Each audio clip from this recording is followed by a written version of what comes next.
Hi friends, welcome to GeeksforGeeks.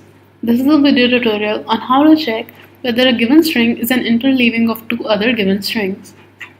Given three strings A, B, and C, write a function that checks whether C is an interleaving of A and B.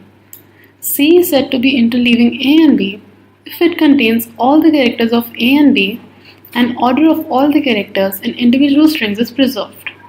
For example, ACBG is not interleaved of AB and CD. ABCD, ACBD, ACDB, CADB, CATB, CDAB are interleaved of AB and CD. Let's look at the solution. Pick each character of C one by one and match it with the first character in A. If it doesn't match, then match it with the first character of B.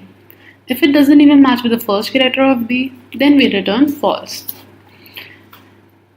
If the first character matches with the first character of A, then repeat the above process from the second character of C, second character of A, and the first character of B. If the first character of C matches with the first character of B and doesn't match with the first character of A, then repeat the above process from the second character of C, first character of A, and second character of B. If all the characters of C match either with the character of A or a character of B, and length of C is sum of the lengths of A and B, then C is an interleaving of A and B. Now let's look at the implementation.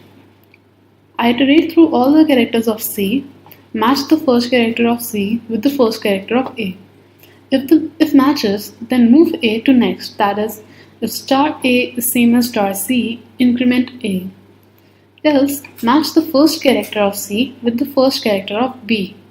If matches, then move B to the next. That is, if star B is same as star C, increment B. If it doesn't match with either A or B, then return false. Finally, move C to the next for next iteration, that is, increment C.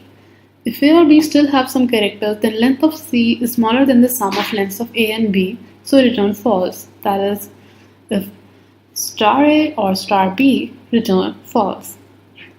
Finally, if we reach out of all the loops and if statements, return true.